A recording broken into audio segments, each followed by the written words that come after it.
Alright,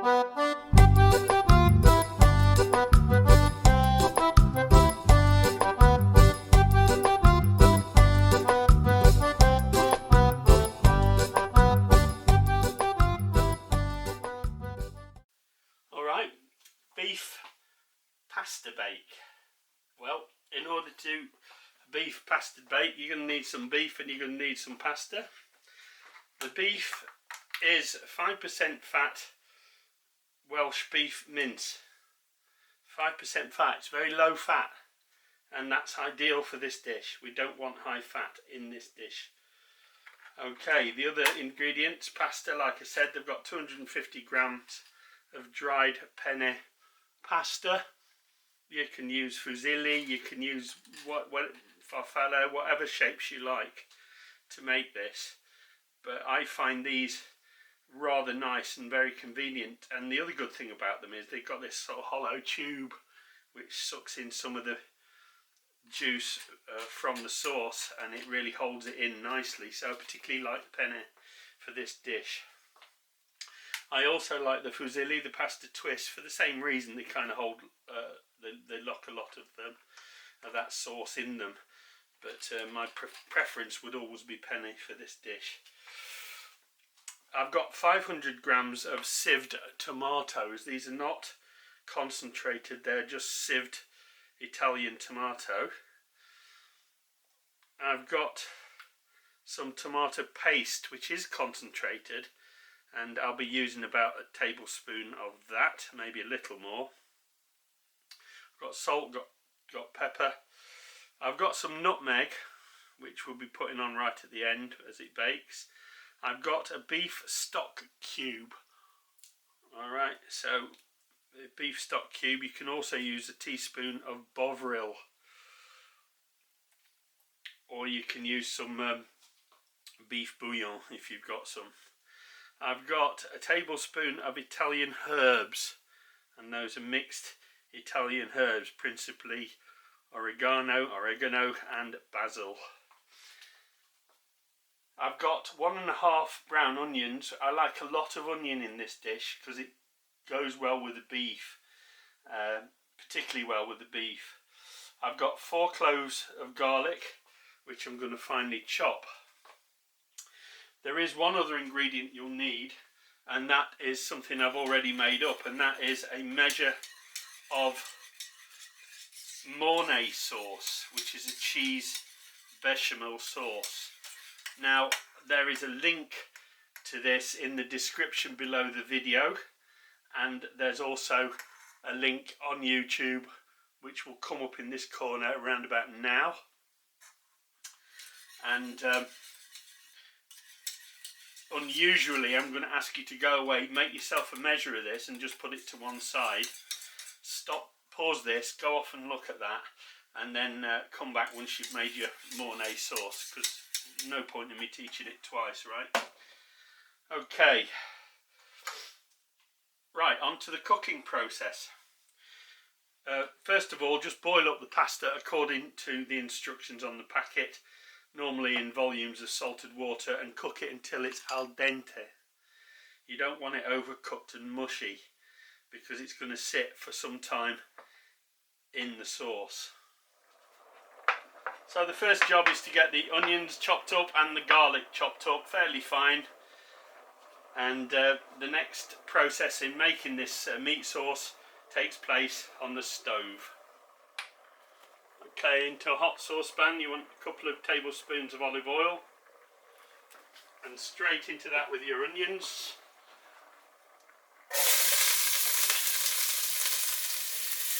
Keep it moving so that the onions don't burn. I like to get a good strike heat on that, as you saw, so the onion seals itself, and it starts off the process of turning that into deliciousness. And we wait until the onions are starting to go translucent before we go in with the garlic. Give it a stir every couple of seconds to make sure it's not burning. So once it gets to that translucent stage, we can go in with the garlic and keep that stirring. There's a lot of steam in this kitchen at the moment because I'm cooking my pasta at the same time. I'm starting to really pick up the smell from that garlic and the onion right now, and that's a good sign, because now we can go in with the meat.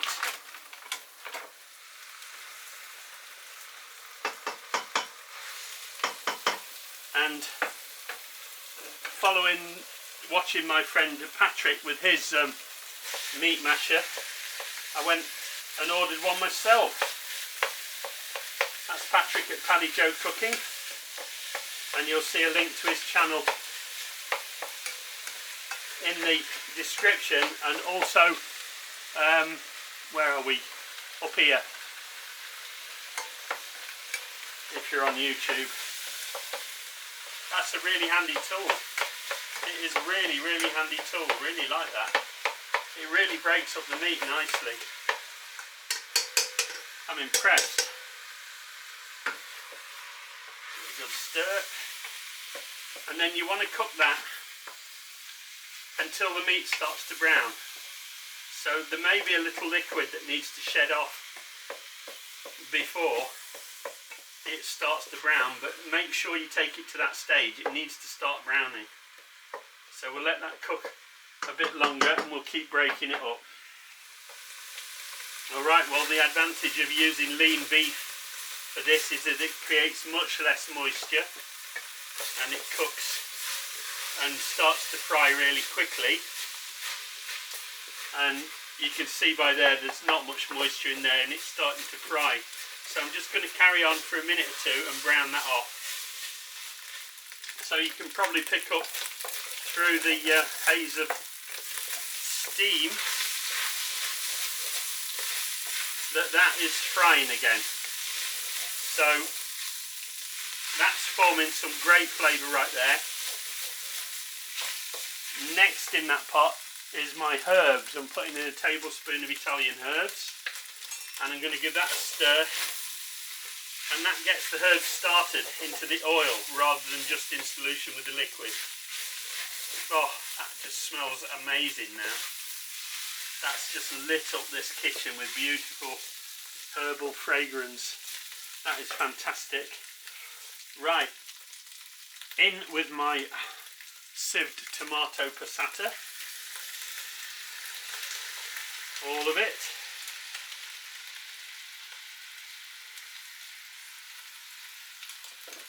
Give that stir in.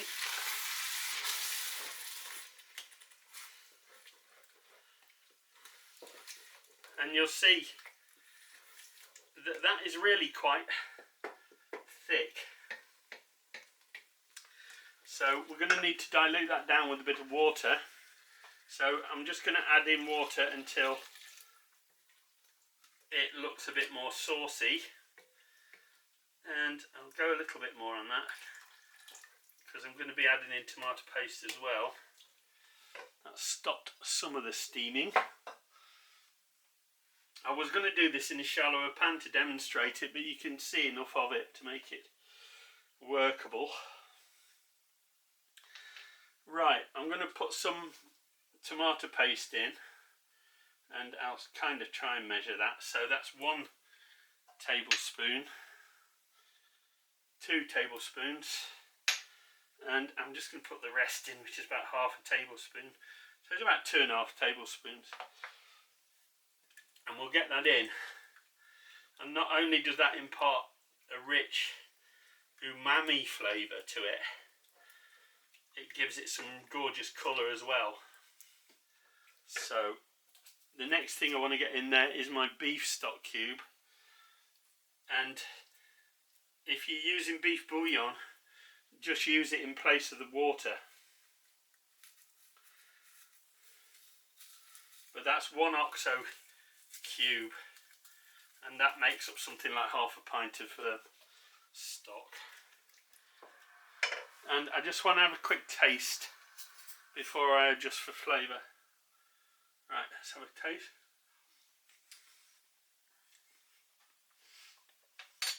Right, needs salt.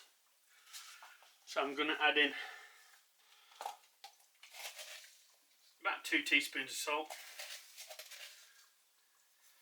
And this is sea salt. If you're using iodized salt, you need to use less. So that's 2 teaspoons of sea salt, kosher salt, Himalayan salt if you've got it. Try to use something good. Right, another taste, and then I'll adjust with black pepper. That's really good. Plenty of black pepper. I like black pepper with everything, but it works so well with beef. It really does work great with beef. And then what I want to do with that, still a bit thick, so I'm going to top it up with a little bit more water, so it looks a bit more saucy, and that's about right. And then you want to turn the heat right down. So my total range is 6, I've turned it down to 2, so it's on a simmer. And I'm going to cover that and let that simmer for about an hour, maybe an hour and a half. So here we are, an hour or so in, and I'm just going to give that a stir to see where we are with the consistency. And it's looking just about right. That's just the right consistency, because we want that to get nice and firm when we bake it with the pasta. But so it needs to have enough liquid in it. It needs to be liquid enough to be able to soak into the pasta. I'm going to give it a quick taste, see where we are with taste. Oh, that is really good. Okay, I'm going to add a bit of pepper to it. This is the time to adjust the flavourings, because you won't get another chance, because this is going to be baked. I'm going to add a little pinch more salt.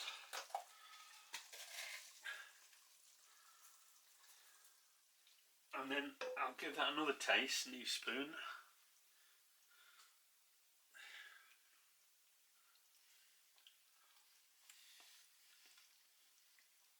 Right, that's absolutely perfect. So I'm going to turn the heat off that and let it cool down a little bit. Before I do that, I'm going to pour in all my pasta and stir it in. In goes the pasta. So that's just cooked and drained pasta, cooked to al dente. And turn the heat off from under that. And it's important to put it in while it's, I put in the pasta cold while the sauce is hot, and that way it causes the pasta to suck in the flavour rather than just to be sort of sit on top of the flavour, if you understand what I mean. Okay, so there's a method to my madness, boys and girls, and then this is what gets transferred to your baking dish or your gratin dish, and that's the process we'll show you next. Okay, now we transfer the cooked pasta into the bowl, into the baking tray or your gratin dish. I like mine quite deep, and I don't really have a proper long gratin dish. Maybe it's something I should invest in, but I kind of like this the way it is, really, because when you dig down in it, you get this nice deep plunge into the delicious pasta. And with this amount, it really works rather well in this 2 litre casserole dish.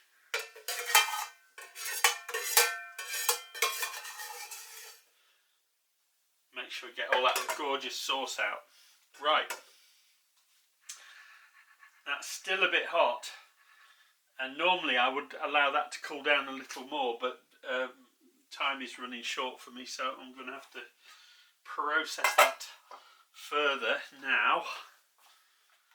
So I'll get my Mornay sauce, my cheese bechamel sauce, and then I'll just layer it over the top,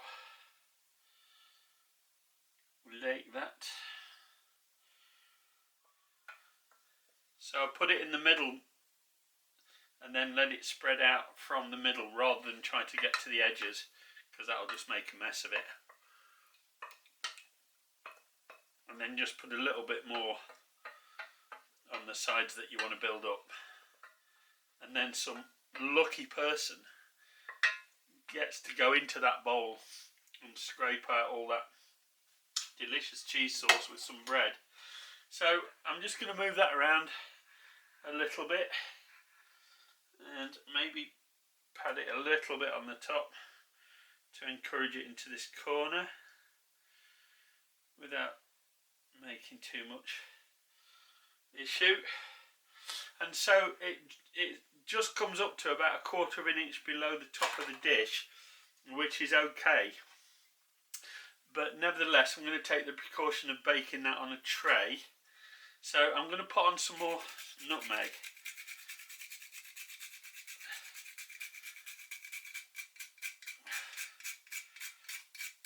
On top of that. And I've quite a bit actually. I've used about 1/4 of a nutmeg in total. And I quite like that. And it's one of those pervading smells in an Italian kitchen, is that gorgeous smell of nutmeg and baking nutmeg. So that now goes into my oven, 180 degrees Celsius, which is about 350 degrees Fahrenheit. I'm going to place it on a baking tray just to catch any spillage that might come over the edges, because I've sort of built it up rather high. I think I'm going to leave that in for about 40 minutes, but I'll keep an eye on it to make sure the top doesn't burn. I don't think a pasta bake would be complete without some garlic bread. Now I've got no garlic bread at all in the house, ready made, but what I have got is some garlic and I've got some toast. So what I do is I rub the garlic on the toast, and it transfers the garlic oily flavour straight onto the toast. And these are just little scraps of crusts of toast I've put together, and then give them a good rub, allowing the toast itself to become the abrasive to transfer the garlic to it. And it's very effective. So all you need to do now is get a bit of butter on those, and you can be a bit generous because garlic bread does like a lot of butter, doesn't it? So we spread the butter on top of the garlic, and then all we've got to do is give it a little dusting of some dried parsley or some chopped fresh parsley, and voila, you've got yourself some quick impromptu garlic bread. And we'll serve that with the pasta. Right, let's have a look. Yeah. Oh yeah.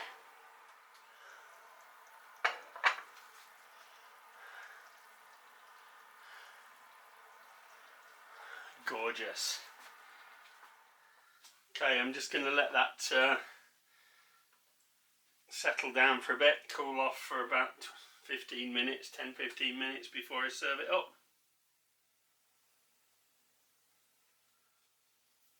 So there we have it, a portion served up. I like to put it in a bowl to keep it all together. Served up with some of my impromptu garlic bread made from toast. All that needs on top now is a little dusting of black pepper to make it absolutely perfect. Enjoy.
Hey friends, if you enjoyed this video, please give it a like.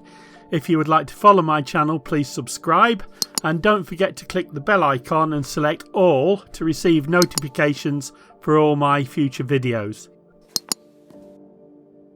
It would be great to hear from you in the comments, and I'll try to get back to as many of you as possible. You may wish to check out these titles or even help me out with a donation using the links in the description below the video. Thanks for watching.